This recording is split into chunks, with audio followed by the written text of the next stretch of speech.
This book is called The Darkest Dark, and it's written by an astronaut whose name is Chris Hadfield.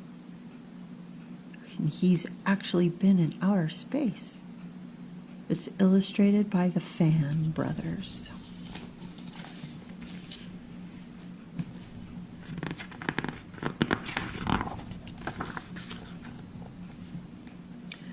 The Darkest Dark.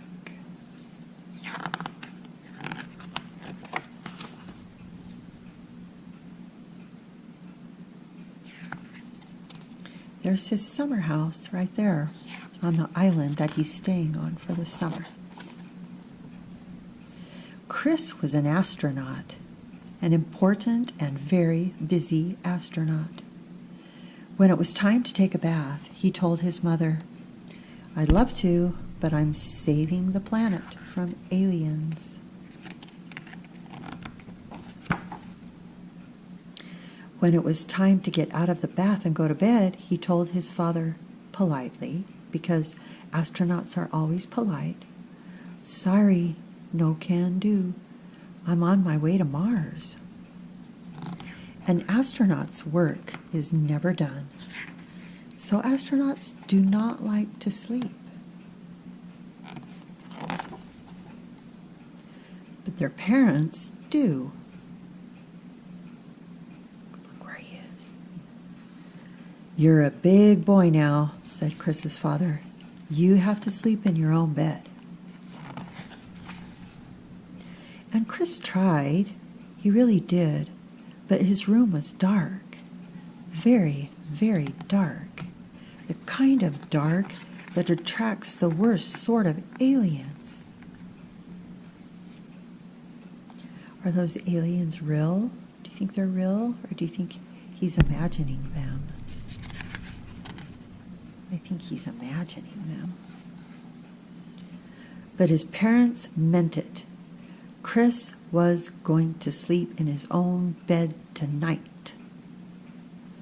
His mom and dad checked under his bed and in the closet and even in his underwear drawer. They declared the room 100% alien-free. They tucked Chris in. They turned on the nightlight right there. And they even gave him a special bell to ring if he was nervous. Clang, clang, clang, clang, clang, clang. They took the bell away. And then his father said something that worried Chris even more than the dark did. "One more peep, young man, and I'm afraid we'll all be too tired to go next door tomorrow." But tomorrow would be a special day, a very special day. Chris had to go next door. His life pretty much depended on it. So Chris stayed in his own bed without a peep. It took a long time to fall asleep, but when he did, he had his favorite dream. He flew his spaceship all the way to the moon. Chris Albert. That's his dog's name. The next day seemed to last forever, but finally, when the moon was shining over the lake and the summer wind was ruffling the leaves of the trees, Chris ran next door.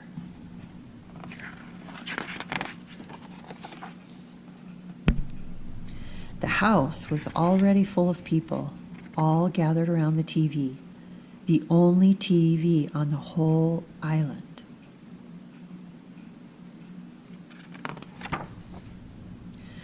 Chris found a spot where he could see through the crowd, and what he saw was astronauts, real live astronauts, on the actual faraway moon. They were wearing puffy white suits and jumping for joy, jumping so high because there was so much less gravity there.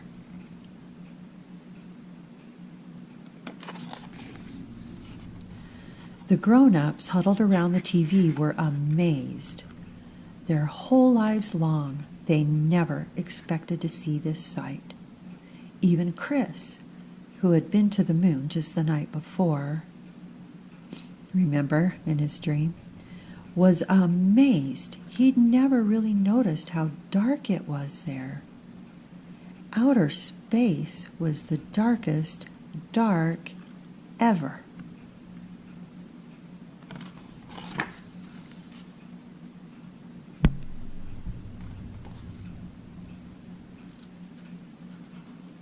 After they watched the TV, they all went outside on the lake. And do you know why they're looking up at the moon? Because those astronauts are actually up there, walking around on the moon. You can't see them, but they're up there on the moon.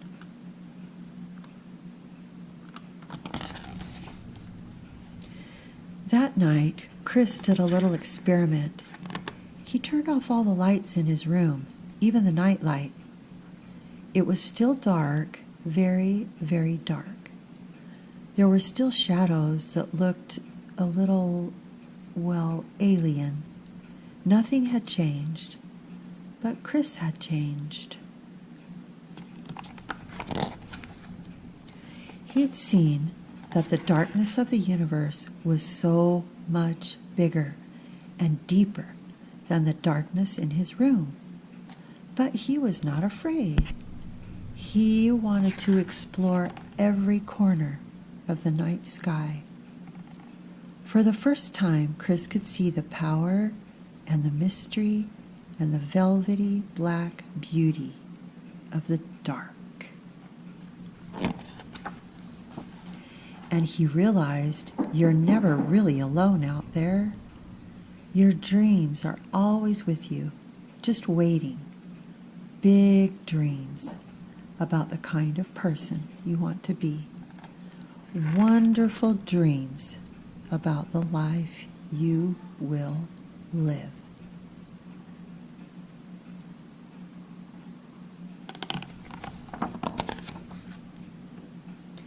Dreams that actually can come true.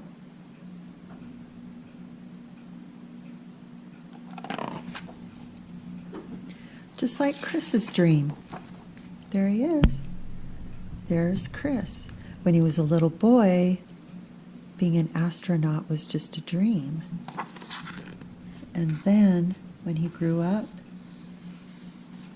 he got to be a real astronaut.